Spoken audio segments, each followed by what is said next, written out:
This episode is brought to you by Shopify. Upgrade your business with Shopify, home of the #1 checkout on the planet. Shop Pay boosts conversions up to 50%, meaning fewer carts going abandoned and more sales going cha-ching. So if you're into growing your business, get a commerce platform that's ready to sell wherever your customers are.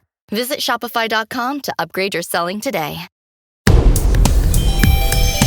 Esta es una producción de Marta de Baile. Hablar en plata es hablar sin rodeos y con la verdad. Y es así como queremos abordar los retos y las maravillosas oportunidades con las que nos encontramos conforme quitamos hojas al calendario. Acompaña a Adriana Valladares en Hablando en Plata para descubrir cómo cuidar mejor mente, cuerpo y espíritu para vivir a plenitud esta etapa de la vida.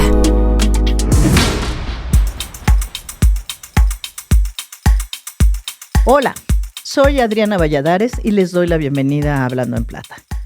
¿Sabían que, según estudios recientes, aproximadamente el 50% de las personas en la madurez tienen algún tipo de dificultad para dormir? No es raro oír hablar de noches en vela o de personas que despiertan varias veces sin poder volver a conciliar el sueño. Y lamentablemente, en muchos casos no estamos hablando de algo ocasional.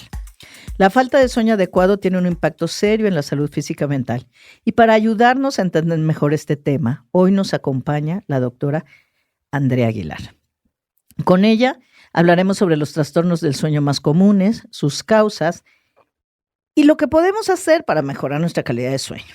Así que, si como yo alguna vez se han sentido agotados por una noche difícil, quédense con nosotros. Esta conversación puede ser justo lo que necesitamos para dormir mejor.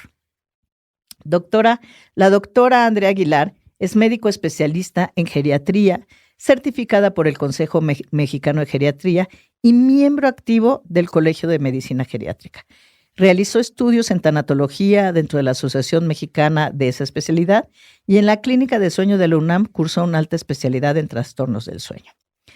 Ella afirma que como geriatra y somnóloga, su misión es ayudar a sus pacientes a lograr un envejecimiento saludable, mantener bajo control enfermedades ya existentes y conseguir un sueño de calidad. Doctora, bienvenida. Muchísimas gracias por acompañarnos. Buenos días. Muchas gracias por invitarme. Muchas gracias por interesarse en este tema que es súper importante para el envejecimiento y pues para todas las personas porque todos dormimos, ¿no?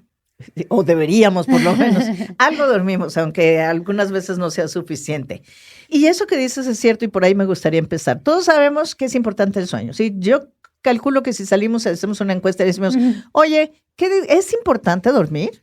Todo el mundo va a decir que sí. Pero no estoy tan segura de que sepamos por qué, de que podríamos contestar igual de fácil a la pregunta, ¿por qué es importante? Yo creo que nos darían muchísimas respuestas. Recuérdanos por qué es importante el sueño. Bueno, definitivamente el sueño es fundamental para la vida. Dormimos 1/3 de nuestra vida, o sea, es muchísimo tiempo el que pasamos durmiendo, ¿no? Durante el sueño hay muchas,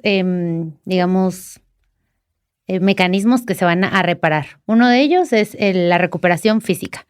Durante el sueño logramos que el músculo se recupere y esto pues es crucial para un buen funcionamiento, ¿no? Porque el músculo nos permite hacer todas las actividades que hacemos en el día. Otra es la salud mental. Cuando dormimos hay una regulación de las emociones y además la recuperación cognitiva o de memoria. ¿Por qué? Porque durante el sueño el cerebro, digamos que se organiza y que almacena la información aprendida durante el día y esto hace que se mejore el aprendizaje y la atención. Si no dormimos bien, vamos a estar confundidos durante el día, es mucho más difícil que retengamos información o incluso puede haber mucho más olvidos durante el día si no tenemos esta recuperación de memoria. Otra, pues, es la regulación hormonal, que es súper importante. El sueño influye en la producción de hormonas, como las que regulan el apetito o incluso el estrés.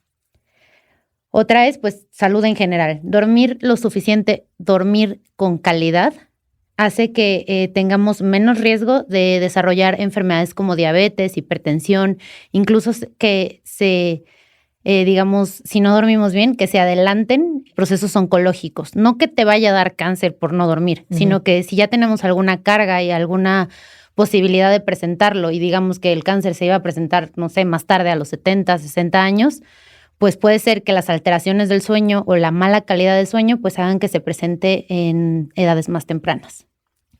Oye, ¿y cómo cambia? Porque supongo que cambia, pero ¿cómo cambian los patrones de sueño en las diferentes etapas de la vida? Desde que nacemos, que hay cierto patrón de sueño y tiene ciertos objetivos, y a lo largo de la vida con el paso de los años. ¿Cómo cambian los grandes bloques en que, si es que eso sucede, que cambia el sueño? Claro, sí, definitivamente sucede. O sea, hay cambios en las horas que necesitamos dormir y además hay cambios en las etapas de sueño.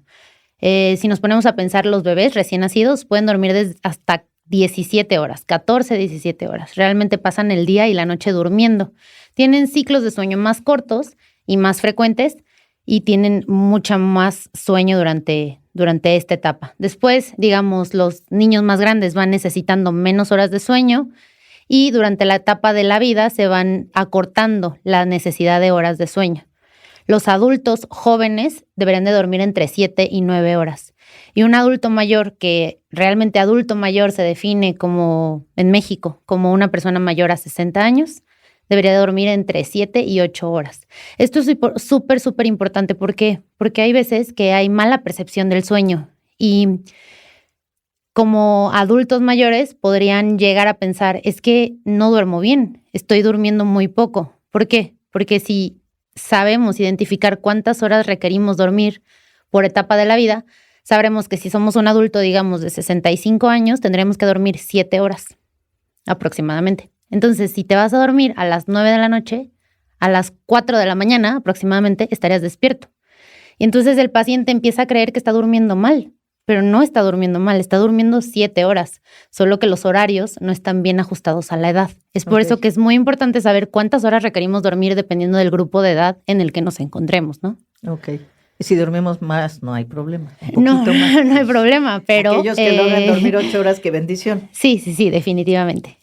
Entonces, pues, te escucho y veo que sí es verdad que conforme quitamos años al calendario, dormimos menos o necesitamos dormir menos, un poco menos, tampoco dramáticamente menos.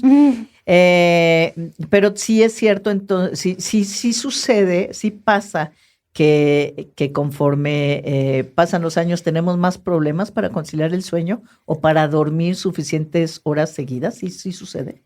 Sí sucede, aunque no deberíamos de normalizarlo, ¿ok? Definitivamente el sueño cambia con la edad, independientemente de que tengas o no enfermedades, independientemente de que consumas o no medicamentos, la fisiología del sueño cambia por edad.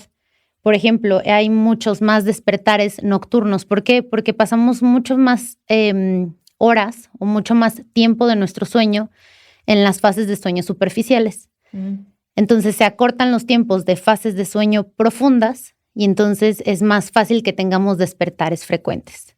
Otra de las cosas es que hay menos necesidad de dormir por la noche y también hay más sueño durante el día, entonces se duermen más siestas y es más complicado, digamos, pasar la noche durmiendo. Pero sí hay cambios definitivamente con la edad, aunque deberíamos de buscar las mejores condiciones para tratar de tener un sueño óptimo, de calidad. Dijiste algo que me pareció muy interesante ahorita que tiene que ver con con estas fases de sueño, exactamente. Que eso también cambia, no solo las horas de sueño, sino cómo dormimos, sí. Cuánto tiempo, o sea, no sé si más bebés o más jóvenes hay más tiempo de sueño profundo y cómo cambia y por qué. Hay fases de sueño, hay 4 fases de sueño, N1, N2, N3 y sueño REM, ¿ok? La fase 3 es el sueño profundo y la fase de sueño REM es una fase que se conoce como movimientos rápidos oculares. Estas fases van cambiando a lo largo de la vida, pero sí que en el envejecimiento se van disminuyendo las fases de sueño profundo. Pasamos más tiempo en N1 y N2, que son las fases superficiales del sueño. Entonces es mucho más fácil que cualquier estímulo, ya sea de luz, ya sea de ruido, pues nos saque de esta fase de sueño porque es muy superficial. ¿Y sabemos por qué pasa eso? ¿Por qué se modifica? Son cambios fisiológicos de la edad. Realmente con el envejecimiento vamos teniendo cambios a nivel de todos los órganos y sistemas. Hay cambios que son normales o fisiológicos, les llamamos así, y hay cambios que son patológicos, pero definitivamente el sueño se va modificando con la edad y es normal. Y yo creo que también, no sé, corrígeme, pero creo que es importante que no pensemos en términos negativos de por qué está cambiando todo, etcétera, porque no es la única vez que cambia. O sea, por ejemplo, cuando pasamos de niños a adolescentes, el cuerpo registra muchísimos cambios hormonales, etcétera, etcétera, etcétera, y hay muchos cambios también. Entonces, es parte de la vida, son procesos de evolución por la etapa en la que estamos entrando, pero no es la primera vez que sufrimos cambios y que nos tenemos que adaptar a ellos o prepararnos para ellos. Cambiamos todo el tiempo, ¿no? Y estos cambios en sueño, mientras sean fisiológicos o normales, digamos que no sean causados por una enfermedad, o sea, el cuerpo está pidiendo lo que necesita y son adaptados a las necesidades que tenemos en cada etapa de la vida. Cuando son bebés, el cerebro tiene un crecimiento impresionante, entonces por eso tienen que dormir tantas horas, porque se va estimulando y se van creando conexiones neuronales, etcétera, para poder formar un cerebro o madurar un cerebro, terminar de madurarlo. Pero en el envejecimiento estas necesidades pues no son las mismas. Entonces también por esto cambia, porque las necesidades en el adulto mayor o en personas mayores de 60 años son diferentes. ¿Qué factores contribuyen o has percibido que contribuyan más a los problemas de sueño? ¿Hay aspectos específicos como, no sé, cambios hormonales, enfermedades crónicas o el uso de medicamentos que afectan el sueño en esta etapa? Bueno, definitivamente el factor que más se asocia a alteraciones del sueño o a trastornos del sueño es el envejecimiento. ¿Por qué? Porque al tener como, digamos, cierta labilidad en el sueño, pues es muy fácil que nos pasemos de algo normal a un trastorno del sueño. Entonces, la edad sí es un factor de riesgo. No significa que por la edad vayamos a tenerlos, pero sí que se asocia al incremento de riesgo. Otra de las cosas, pues, son enfermedades crónico-degenerativas, diabetes, hipertensión, insuficiencia cardíaca. Muchas de estas enfermedades, por ejemplo, alteran la necesidad de ir a orinar durante la noche. Entonces, pues estás durmiendo y tienes necesidad de ir muchas veces. Entonces, esto interrumpe tu sueño. Y luego, pues otras alteraciones, ¿no? Como ansiedad o depresión, que son las que más se asocian a los trastornos del sueño y que son muy comunes en el envejecimiento, porque en el envejecimiento, o sea, hablando de que es una etapa súper positiva y de cosechar muchas cosas buenas que tuviste en tu vida, también es una etapa de pérdidas. Entonces se asocia pues mucho a ansiedad, a depresión y esto altera el sueño. Otra de las cosas podría ser el uso de medicamentos. Hay muchísimos medicamentos que alteran el sueño y hay algunos que sabemos que alteran el sueño, pero otros que no, o que no sospechamos que alteran el sueño. Entonces, pues habría que individualizar en cada paciente y ver qué medicamentos está tomando, a qué hora consume café, por ejemplo. Esto del café es como algo súper básico y muy común. El consumo de café se asocia muchísimo a alteraciones del sueño como insomnio, ¿no? Y la población mexicana tiende a tomar café en la noche. De cena, ¿no? Sí, ceno algo ligero, un cafecito con leche y un pan. Eso es muy, muy, muy común. Y el café sabemos que dura en nuestro sistema nervioso central de 8 a 12 horas después de haberlo consumido. Entonces, si nosotros cenamos con café, pues va a ser muy complicado que tengamos sueños reparadores. Porque además puede haber alguien que me diga, es que yo me ceno un café y me voy a dormir inmediatamente. Sí, probablemente te duermas inmediatamente. Pero lo que pasa con la cafeína es que no te permite llegar a sueño profundo o a sueño reparador. Okay. Entonces vas a tomar café, te vas a dormir y vas a permanecer en sueño ligero en fase N1, N2 y pues no es un sueño reparador, no es un sueño profundo y no es un sueño de calidad, digamos así. Entonces por eso es muy importante evitar el consumo de café. Yo les recomiendo que después de las 4 de la tarde ya no haya consumo de café. Ciertas acciones, por eso te digo que pueden ser muchas cosas las que pueden alterar el sueño y que hay que poner especial atención en nuestros hábitos.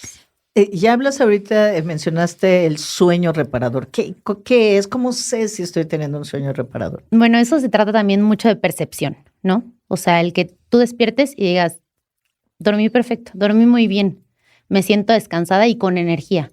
Para empezar, esa sería la primera cosa, ¿no? Que tú despiertes y tengas energía. La siguiente, pues, es medir o saber cuántas horas estás durmiendo, primero, ¿no? Porque, pues, hay sueño insuficiente. Y Pues eso, más bien, que tengas como una buena percepción y que duermas suficientes horas. Es interesante porque sí, y yo creo que todos lo notamos, a mí me pasa independientemente del número de horas que duerma, hay ocasiones en las que me despierto y ay, me pesa todo, ¿no? O sea, como que digo, arrancar el día cuesta. Y hay veces que ya estoy como, hay que hacer esto, o sea, se nota la energía incluso antes de levantarme, ¿no? Me imagino que es eso a lo que te refieres cuando dices, ahí tuve un sueño reparador, que me levanto con energía, con dinámica, etcétera, etcétera. Quiere decir que, y yo sí lo asocio, yo noto tremendamente cuando dormí bien o cuando llevo varios días que no he dormido bien. Porque por supuesto que entro en la estadística totalmente, ¿verdad? Y cuando duermo muy bien, o sea, se me nota, pero se me nota en la cara, pero se me nota en la estamina, en la actitud, etcétera. Claro. Como tú decías, a veces nos pasa que ya arrancamos más o menos, que tuvimos, que no dormimos bien, arrancamos más o menos, pero a las pocas horas ya la pila se bajó y a mí me ha pasado que digo, ya no puedo seguir escribiendo, no puedo seguir, porque no me da el cerebro, ya no articulo, ya no puedo encontrar las ideas. Entonces me imagino que todo eso tiene que ver con la calidad, o sea, si tu sueño fue realmente reparador o no, ¿correcto? Sí, o sea, definitivamente del sueño o de la calidad del sueño depende tu rendimiento diario. Que obviamente pues vivimos en un mundo muy rápido, con mucho estrés laboral, con mucho trabajo, o sea que hay días en los que dices, ya. Pero el chiste es que tengas la energía para como llevar el día y que haya un punto en la noche en el que estés cansado. Y es normal porque hacemos demasiadas cosas, vivimos demasiadas cosas, pensamos un montón de cosas y eso pues va como digamos disminuyendo tu batería, ¿no? Pero el chiste es que amanezcas con tu batería recargada. Oye, ¿y qué pasa en el caso, por ejemplo, hay gente que de pronto ya se jubiló, tiene menos actividad y digamos que tiene una vida más tranquila o incluso sedentaria? ¿Eso puede afectar? Que no sé si lo que estoy preguntando es si no tienes suficiente actividad, que no te agotas y por lo tanto te cuesta trabajo dormir o nada que ver. No depende de eso. Depende más bien, o los problemas que yo he visto muy a menudo en la consulta de personas que están jubiladas es que tienen dificultad para dormir, ¿no? Para conciliar el sueño. Y esto es muchas de las veces porque tienen falta de rutina, que es que como no tienen la necesidad o no tienen como la responsabilidad de acudir a la oficina a las 9, digamos, pueden despertarse un día a las 11, un día a las 10, un día a las 12, y entonces pasan el día y puede ser que estén aburridos y se duerman un rato en la tarde, una siesta de 1 hora o hasta 2, y entonces que en la noche se queden viendo televisión y que duerman tardísimo. O sea, estos malos hábitos se relacionan con trastornos del sueño. Y obviamente la gente que está jubilada tiene mucha más como apertura de horario de decir, puedo modificar esto y esto y esto, ¿no? Y entonces que se salgan de los horarios establecidos y que esto provoque trastornos del sueño, pero pues realmente no es que la poca energía te vaya a hacer sentir menos cansado o menos necesidad de dormir. Ok, sí, no, porque no hiciste, entre comillas, nada muy activo en el día, quiere decir que, pues entonces como no agoté la energía ya no voy a dormir, no tiene que ver. Gracias por aclararlo. ¿Cuáles son las principales consecuencias para la salud cuando no se duerme lo suficiente o la calidad del sueño, como tú has señalado, es deficiente? ¿Cómo impacta esto la calidad de vida y el bienestar en general? Bueno, los trastornos del sueño afectan en todas las áreas de la persona. Somos individuos integrales, entonces realmente el tener trastornos del sueño, alteraciones del sueño, pueden influir de manera negativa en todos los ámbitos de tu vida. Uno, pues es emocionalmente, se relaciona con mucho más riesgo de tener trastorno de ansiedad o depresión, que estés con un estado de ánimo irritable, alteraciones, digamos, en la cognición o en la memoria, en el aprendizaje, en la retención.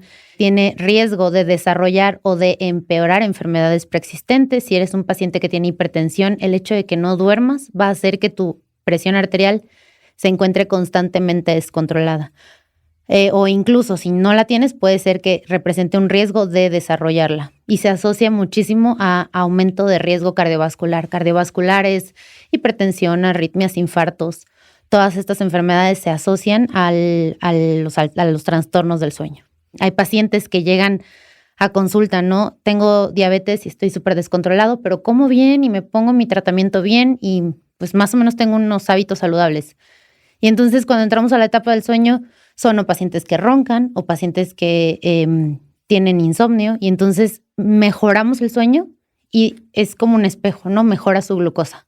¿Por qué? Porque el sueño tiene muchas funciones reparadoras y antiinflamatorias y realmente todas estas enfermedades se van a como alimentar de la inflamación constante. Imagino que es raro, pero te escucho y se me ocurre la otra cara de la moneda. Que en gente que por algún padecimiento, yo tengo a alguien por ahí en la familia que duermen mucho. De hecho, duermen, no sé si decir de más. Esto también se considera un trastorno, no solo no dormir, sino también dormir de más. Sí, porque habría que saber cuál es la causa de fondo. Por ejemplo, hay pacientes que tienen sueño todo el tiempo, que duermen muchísimo, pero ahí hablo de calidad de sueño nuevamente. O sea, puede haber pacientes que duerman un montón, pero no tienen una buena calidad de sueño. La cantidad no es igual a calidad. Entonces, como en todo, ¿no?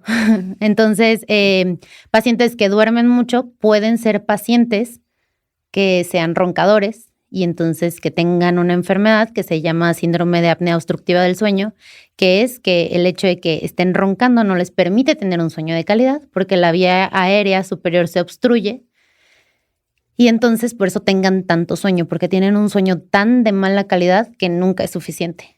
Ok. Y hablaste esto de la apnea, los ronquidos, etcétera. ¿Cuál es su rol? ¿Es normal cuando no es normal, etcétera? O la apnea, si nos platicas también qué es y cómo afecta o cómo afecta el sueño. Sí. Bueno, hay los trastornos del sueño más comunes son dos. Hay muchísimos trastornos del sueño, pero lo que más común se encuentra en la población e incluso más común se encuentra en adultos mayores, que hasta el 50% podría tener algún trastorno del sueño, es una, el insomnio, y dos, el síndrome de apnea obstructiva del sueño. Te voy a hablar sobre síndrome de apnea obstructiva del sueño, que es, pues, el principal síntoma es un ronquido, ¿no? Es que el paciente ronca, pero que lo escuchas de una habitación a otra. Ok. Y no es el ronroneo ahí. No, es un ronquido. Eso sería normal. O sea, no está mal roncar, es como ronques. No, el ronquido nunca es bueno. Ok. Habría que ver qué tan afectado está el paciente por roncar. Okay. Pero el ronquido es un síntoma de una enfermedad. Es como si yo te estuviera diciendo que la tos es buena. No, o sea, la tos es por algo, ¿no? Hay que investigar por qué. No importa. Ajá, sí, exacto. El ronquido es el síntoma del síndrome de apnea obstructiva del sueño, como es la tos, el síntoma de una neumonía, digámoslo así. Entonces, si el paciente ronca, es el principal síntoma del síndrome de apnea obstructiva del sueño y normalmente pues es la manifestación usual, ¿no? El paciente ronca. ¿Y por qué ronca? Porque es que la vía aérea hablo desde nariz hasta laringe, de donde pasa el oxígeno, digamos, la vía aérea se colapsa. Se cierra completamente y entonces es imposible que pase el oxígeno. Entonces, eso es realmente el problema de fondo, porque pues el ronquido molesta a tu pareja, molesta tal vez a tus hijos, molesta a la gente que te está escuchando y hay gente que se acostumbra a escuchar a su pareja roncar, ¿no? Pero el problema es que como roncas, hay una pausa posterior, una apnea, que es a lo que le llamamos apnea, que es una pausa porque la vía aérea está ocluida, puede ser por la lengua, puede ser porque los músculos de la laringe son incapaces de mantenerse permeables, entonces se cierra, deja de pasar el oxígeno y hay una desaturación. Es como que dejas de respirar un momento. Exacto. Es ronquido, pausa, ronquido, pausa, ronquido, pausa. Hay muchos pacientes que incluso se levantan así como asfixiados, que despiertan a jalar aire de las apneas tan largas que se avientan. O sea, hay pacientes que duran más de 60 segundos. ¿Cómo crees? En apneas, sí. O sea, sin respirar. Sin respirar. Y entonces hay un despertar grande. Abrupto, porque han pasado mucho tiempo sin oxígeno. Y hay otros pacientes que no siempre se despiertan, o sea, que más bien es la pareja la que dice, es que se está asfixiando y entonces lo mueven, ¿no? Porque se asustan incluso. A esto le llamamos apnea presenciada, que es que alguien te vio asfixiándote y te hizo el favor de despertarte, ¿no? El problema es que estas pausas de oxígeno hacen que la oxigenación en la sangre se baje. La oxigenación a nivel de todo el cuerpo, todos los órganos sufren porque no hay oxígeno suficiente que los alimente. Porque aunque estemos durmiendo, pues el oxígeno lo necesitamos, ¿no? Claro. Entonces puede haber oxigenaciones hasta de 40%, 50%, 20%, no te cuento Wow. pues. O sea, realmente se baja demasiado la oxigenación.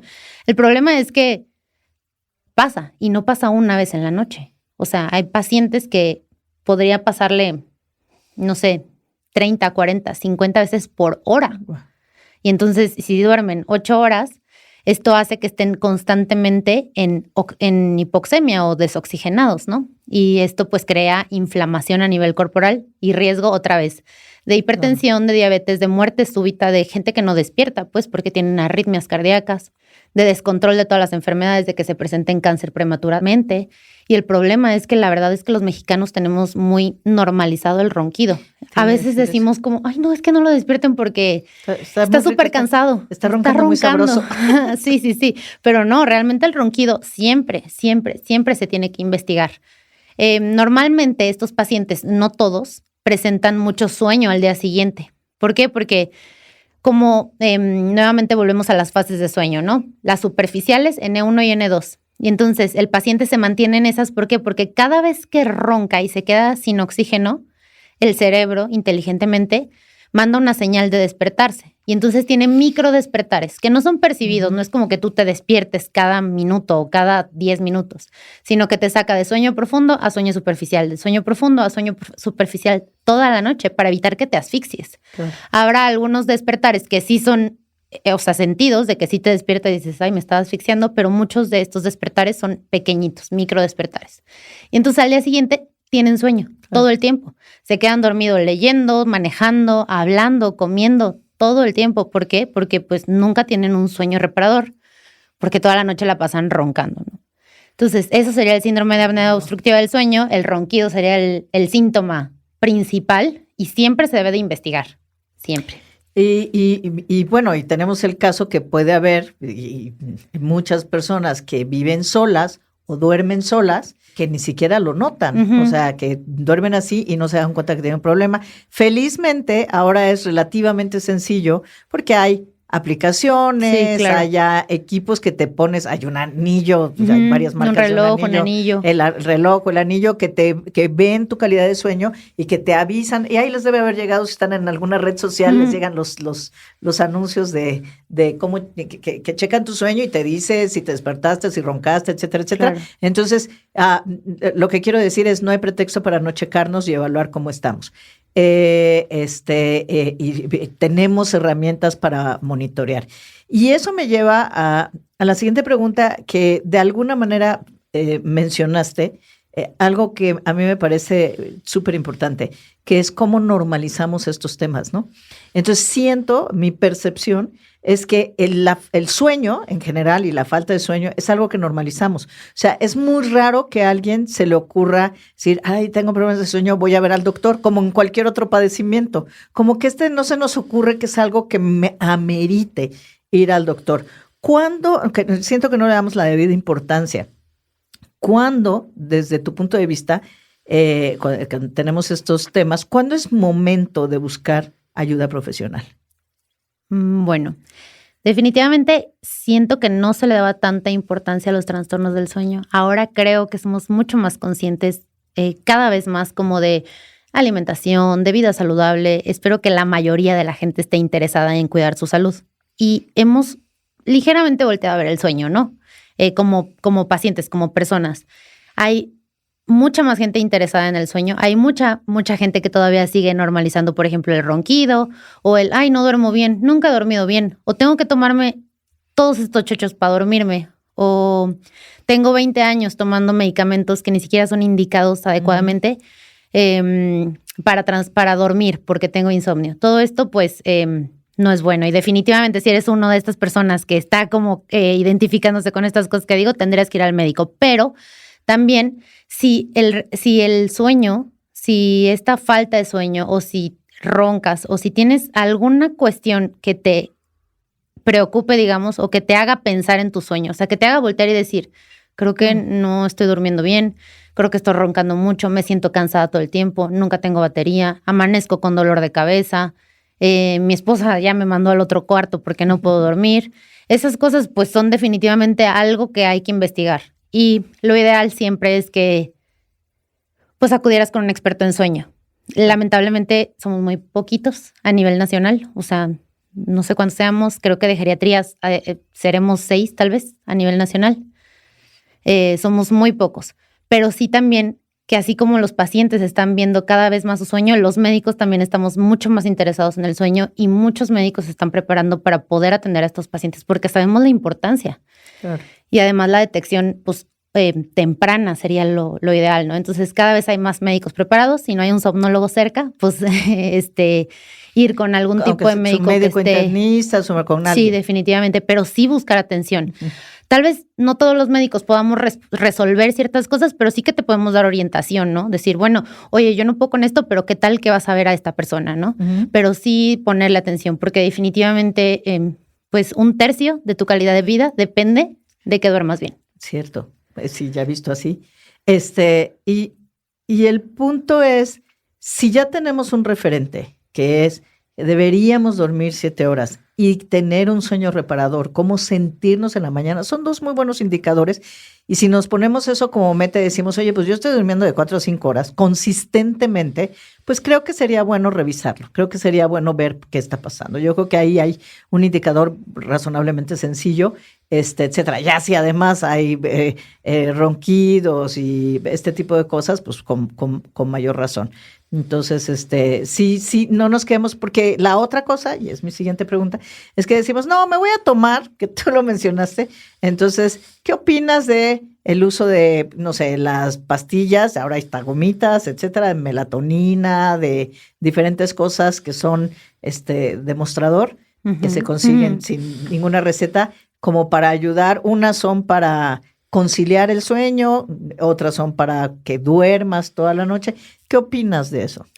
Bueno, una es que el insomnio tiene presentaciones, ¿no? Entonces, hay una presentación que es que me acuesto y no me puedo dormir. Tardo 2, 3 horas dando vueltas en la cama hasta que me duermo y ya me duermo hasta la mañana siguiente. Otro tipo de insomnio es de despertares constantes, es decir, que me despierto a la 1 de la mañana, luego a las 4, luego a las 5, luego así, ¿no? Durante toda la noche varios despertares. Y otro tipo de insomnio es que llego a la cama, me acuesto, pero a las 3 de la mañana ya estoy despierto y de ahí no me puedo dormir. Entonces, saber identificar que esto es insomnio, independientemente de que... Cualquiera de las 3. Las 3 es insomnio. Esto es un trastorno del sueño. Y bueno, otra de las cosas es que no deberíamos de necesitar ningún fármaco para poder dormir, porque se supone que es algo que hacemos de manera natural, ¿no? Entonces, ya que estés necesitando o que estés buscando soluciones para poder dormir, es como una red flag, ¿no? De decir, oye, no lo resuelvas tú. O sea, busca orientación, ¿no? Antes de recurrir a cualquier medicamento, porque lo ideal es que sepamos por qué hay estos trastornos del sueño, qué está pasando, qué está mal y cómo lo podemos arreglar. No solo decir, le pongo un parche, me tomo esto y mañana otra vez otra pastilla y pasado mañana otra vez otra pastilla, ¿no? Porque al final todos estos fármacos pues van perdiendo efecto o van perdiendo eficacia porque hay un problema de fondo mayor. Y idealmente, pues no deberíamos de recurrir a fármacos ni automedicarnos, ¿no? Okay. Eso por un lado.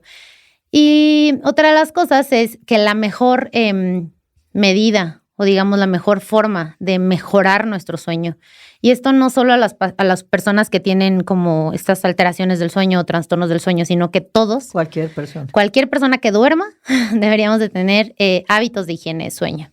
Eso es lo principal y eso es lo que, digamos, es la primera consulta de sueño. Es como, ¿cómo están tus hábitos? ¿Qué podemos mejorar? Porque siempre hay algo que mejorar. Pero realmente para dormir bien tienes que tener buenos hábitos de higiene de sueño. Pues es posible que un trastorno de sueño, el primer tratamiento, dependiendo de la seriedad o la etapa en la que está, sea, y voy a decir simplemente, porque de simple no tiene nada, pero... Es lo más difícil. Sí, pero es a lo mejor modificar hábitos, más una cuestión conductual y de hábitos que de medicamentos. Y que los medicamentos serían en para otra etapa, otro proceso, otro nivel, digamos. Lo primero siempre van a ser medidas de higiene de sueño. Si el paciente requiere algún fármaco, alguna otra intervención, irá de la mano, pero nunca nos vamos a saltar medidas de higiene de sueño. Nunca te voy a decir, tómate esta pastilla y olvídate de las medidas de higiene de sueño. No, siempre irán de la mano y siempre será lo primero que vamos a recomendar. porque es lo que más evidencia hay de que mejora el sueño y además que es lo más natural, digamos. Y sencillo de, entre comillas. Ay, O mira, sea, la cuesta verdad, por los hábitos, pero no implica una inversión, no nada, implica, solo o sea, hábitos. es voluntad. Claro, que es no tan voluntad, fácil, que la pero- verdad es que cuando yo les digo a los pacientes, es que tienes que mejorar hábitos de higiene de sueño, les digo, es lo más difícil. ¿Por qué? Porque se trata de disciplina. Ay, Y sí, entonces qué es todos los días y sí son varias cosas que realmente yo les digo, ve introduciendo una cosa por cosa, digamos una a la semana, ¿no? Porque no podemos venir a cambiar todo. Y te comento algunas medidas de higiene de sueño son acostarse y levantarse a la misma hora, sea fines de semana, días festivos. O sea, yo sé que habrá alguna cosa como una boda, ¿no? Pues sí, voy a ir a una boda. Pero idealmente sería acostarte a la misma hora contando tus horas de sueño, dependiendo en la etapa de vida que estés, o sea, ¿no? Ujú. 8, 9 horas, 7 horas, dependiendo, pero establecer un horario fijo Pero de acostarse, de acostarse a dormir. a dormir. Porque sí. a veces nos acostamos, pero nos dormimos 2 horas después porque estamos oyendo el radio, viendo la tele, leyendo un libro. qué Esa sé es yo. otra de las medidas de higiene de sueño. La cama es para dormir y tener relaciones sexuales, para nada más. En la cama no se come, no se ve la tele, no se teje, no se reza, no se ve el teléfono, nada. O sea, realmente la cama solo es para eso. Y nosotros hacemos todo. Hoy en día Vemos más tele, todavía. escuchamos un audiolibro en lo que nos arrullamos, ¿no? O sea, muchísimas cosas, pero al final esta medida de higiene de sueño es de las más difíciles, ¿no? Sí. Solo a la cama para dormir. Otra de las medidas de higiene de sueño, pues, es evitar estimulantes, café, Coca-Cola, chocolate, té, después de las 4 de la tarde idealmente. Tratar de evitar pantallas 2 horas antes de ir a la cama. Si no pueden con eso, que yo sé que es como de lo más difícil, por eso te digo que las Es medidas de ¿cómo higiene dejar de el sueño celular? son lo más El difícil. celular Es lo una último cosa. que haces, aparte. Y lo O sea, primero en la mañana, sí. en la mañana y al final, ¿no? Pero bueno, 2 horas antes. idealmente, o sea, idealmente sí, si no, al menos que no lo hagan en cama. O sea, que todo sea ver la tele, ver el noticiero, ver lo que quieran ver de pantallas fuera de la cama. Las pantallas emiten luz y nosotros somos seres que vivimos con un ciclo circadiano o ritmo circadiano, que es dependiendo de la luz. Entonces, durante el día, en la mañana, tenemos luz y por eso tenemos poco sueño. Durante la tarde que va anocheciendo, pues nos va dando más sueño porque nuestro cerebro empieza a segregar hormonas como la melatonina, que ahora compramos en el supermercado y en el Oxxo en todos lados. Y entonces, la melatonina se segrega a nivel cerebral cuando va oscureciendo. Pero si nosotros le metemos pantallas que emiten luz, nuestro cerebro no sabe No recibe el identificar mensaje. si es de día, o sea, si es la luz del sol o es una luz de una pantalla. Entonces disminuye la secreción de melatonina. Por eso es ideal que 2 horas antes de irte a la cama ya no tengas pantallas para que así tu cerebro empiece la segregación de melatonina. Si tomas melatonina, o sea, la compras y te la tomas, ¿afectas la producción, tu propia producción de melatonina o no? Simplemente no es el mejor camino, no es necesario. No afectas tu producción de melatonina, no es el mejor camino porque la melatonina tiene indicaciones. Al final es algo exógeno, que sí, es una hormona, digamos, natural que producimos, pero la produce tu cuerpo, no tendrías que suplirla. Hay indicaciones para dar melatonina. Además, es que normalmente las fórmulas que están en el mercado son dosis súper altas. Y pues en vez de comprarte melatonina, podrías mejorar tus hábitos de higiene de sueño y eso hace que tu melatonina se estimule de manera natural. Es interesante porque me va a regañar aquí doña Andrea, pero yo he tomado melatonina y y por eso, porque la he comprado, he visto en Europa, por ejemplo, no se vende sin receta médica. Mientras que en Estados Unidos, o sea, hay pasillos llenos, ¿no? De diferentes versiones y muchos con compuestos, otras sin nada, la melatonina, etcétera, etcétera. Pero sí hay unas visiones muy diferentes en cuanto a cómo se ve y se dice, espérame, esto es cuando se necesita Claro. y tienes que demostrarme que se necesita y otros donde no. México creo que no lo requiere, pero tampoco está cada vez siendo más popular, pero todavía no es tan popular. A mí me sorprende cómo en Estados Unidos sí es impresionante. ¿Sabes cómo qué se- es qué es lo peor? Que realmente creo que en México la gente no compra melatonina porque tiene acceso a fármacos más fuertes y peores, ¿no? Que son como estos Ribotril, clonazepam, diazepam, todos estos fármacos que son con receta médica, pero bueno, hay formas, no sé cuáles, pero que los Que la pacientes gente tienen se las ingenia acceso. para conseguir. Ajá, y entonces está... Pues de lo peor es eso, ¿no? Y porque estos fármacos crean adicción, tolerancia, tienen muchísimos riesgos adversos. Pero tienes toda la razón. Yo he escuchado a muchas personas que dicen, ay, no, es que necesito mi Ribotril. Y sí, ya no. Y no creo que nunca han ido a ver a nadie para hablar del trastorno del sueño, ¿no? Claro. Y esta necesidad de que a nivel mundial veas que la melatonina ha crecido, que hay cada vez más presentaciones y que en gomitas y que o sea... Todo esto habla de la demanda que está teniendo hasta estos para productos. niños. Entonces, que realmente hay mucho más trastorno del sueño del que sabemos y conocemos y que está normalizado. Entonces, pues creo que esto es peor, ¿no? Que normalicemos las cosas y que digamos, bueno, es que es porque tengo mucho trabajo, es porque justificamos todo el tiempo el mal dormir, pero no debería de ser así. Alimentación, ejercicio, influyen. Completamente. Pero como en todo, ¿no? O sea, realmente yo soy pro ejercicio, siempre lo voy a recomendar. Siempre digo que algo es mejor que nada. O sea, si van a caminar 5 minutos es ideal porque antes eran 0. Entonces, el ejercicio, así como la alimentación, para todas las enfermedades, hablando de trastornos del sueño, definitivamente, por ejemplo, el ejercicio se recomienda que sea en la mañana. ¿Por qué? Porque hay una liberación hormonal y además ayuda a mejorar también la producción de melatonina. Ayuda a mantener los niveles de estrés y de ansiedad bajos, el ejercicio. Entonces, pues durante la noche vamos a estar mucho más relajados, cansados y tranquilos para poder dormir. Pero siempre, pues, digamos que no podemos solo tomar un trozo del pastel, sino que tendríamos que hacerlo todo de manera integral y pues la alimentación, el ejercicio, los buenos hábitos, pues van a influir siempre en el sueño y en todas las enfermedades, ¿no? Y todo eso se traduce en calidad de vida. Definitivamente. Que es lo que al final estamos buscando. La nueva longevidad nos ha regalado, en muchos casos, hasta 3 décadas de vida, pero nos toca a nosotros trabajar en cómo vamos a vivir y qué vamos a hacer esas 3 décadas. Entonces creo que ahí esto que dice la doctora tiene una relevancia muy particular. Hablaste al principio, y te pregunto ahora, ¿qué papel juegan la ansiedad, la depresión, el aislamiento social en los problemas de sueño? Definitivamente tienen un factor muy importante, sobre todo en insomnio, no tanto en síndrome de apnea obstructiva del sueño, otros trastornos que no quiero hablar como de estos trastornos, sino de los más comunes.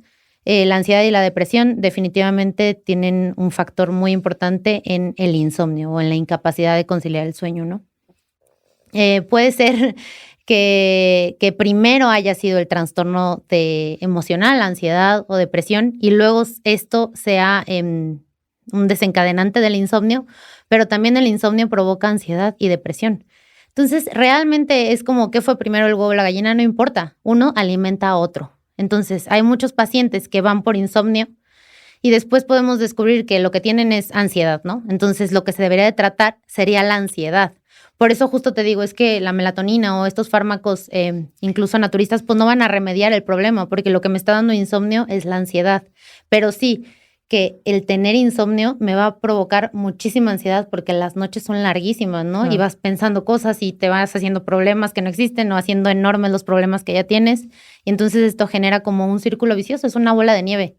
Uno alimenta a otro, ansiedad, insomnio, depresión, ansiedad, y entonces cada vez el problema va siendo mayor, pero definitivamente están relacionados. Y los fármacos, de hecho, podrían enmascarar las causas, ¿no? Sí, y además alargar, digamos, el tiempo de tratamiento, porque puede ser que el paciente empiece a automedicarse y decir, bueno, es que con esto como que dormí un día, a ver, me voy a dormir, me lo voy a tomar otra vez, ya no dormí, me voy a tomar 2.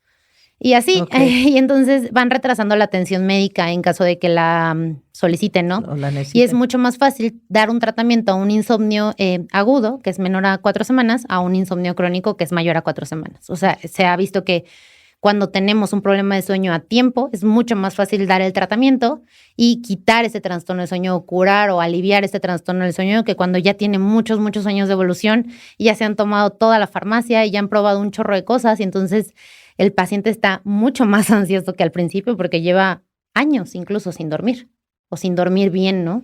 Entonces, pues es un problema mucho más complejo. Ya. ¿Qué avances recientes ha habido en el tratamiento o comprensión de estos problemas de sueño? ¿Cómo ves el futuro en el manejo de esta condición? Me emociona muchísimo el sueño. La verdad es que es algo súper importante. Y pues creo que como avances, uno es el avance médico de poder tener una especialidad en sueño, una alta especialidad en sueño. Hay varios médicos a los cuales ya tenemos acceso a esta formación. Antes era solo para neumólogos.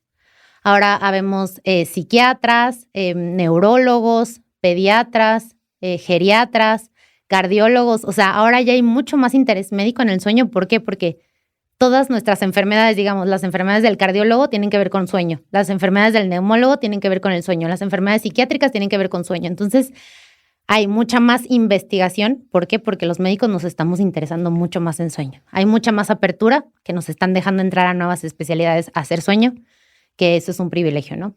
Y además, pues hay mucho más interés de los pacientes, de las personas. O sea, ya se preocupan mucho más gente por cómo está durmiendo, por qué está pasando, qué pasa durante el sueño. Porque antes era como, dormí, cerré los ojos y ya.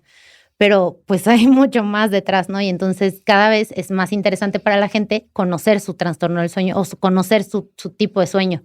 También la tecnología nos ha permitido tener una mejor monitorización, como tú dices.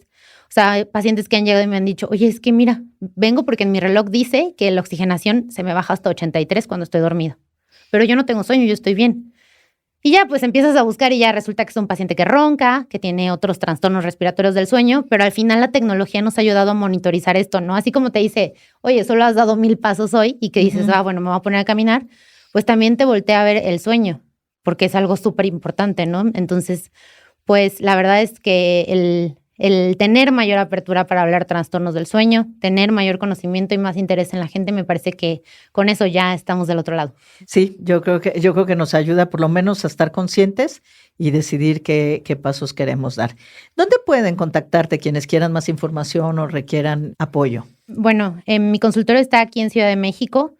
Damos consulta virtual también. Mi teléfono es 56 53 28 08 46 y en mi correo electrónico andrea.aguilares@gmail.com. Ahí nos pueden escribir y podemos agendar una consulta.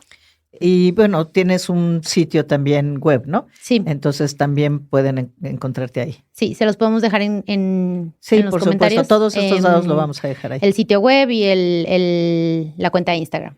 Entonces, para que busquen en sus redes sociales de la doctora y vean también, tiene información, tiene contenido. Sí, hay un blog en la web. Etcétera. Entonces, si quieren más información, seguro ahí van a encontrar algo que les interese y una forma de contactarla. Y esta es otra de las enormes ventajas de la tecnología que a mí me parece estupendo, que es la posibilidad de las consultas virtuales. Entonces, ya no importa dónde estén, etcétera, etcétera, siempre hay la posibilidad de acceder a la información y a la atención que necesitan. Sí, así es. Pues no me resta más que agradecer infinitamente la presencia de la doctora en este espacio, la información que nos ha dado y que nos ayuda a entender mejor y a saber cuándo es momento de y cómo podemos trabajar o qué acciones podemos realizar para tener un mejor sueño. Muchísimas gracias por acompañarnos hoy. Muchísimas gracias a ti por invitarlo. Yo lo hago con mucho gusto y con muchas ganas de aportar algo bueno a la salud de al menos una persona. Esperemos que sea más yo. Ojalá. Bueno, una ya fue porque soy yo. Una fue contigo. Una ya, entonces lo que escurre es miel. Y amigos, así llegamos al final de este episodio. Como decía, agradecemos mucho a la doctora Andrea Aguilar por compartir su conocimiento y por ayudarnos a comprender que el sueño no solo es un descanso, es una pieza clave para vivir plenamente, con salud y para entender cómo podemos mejorar nuestro sueño.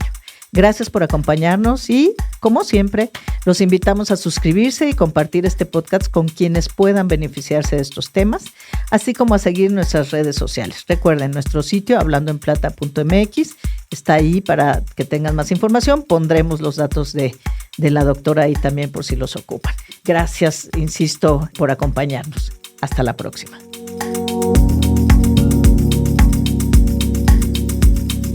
Hablando en Plata, con Adriana Valladares. Esta es una producción de Marta de Baile.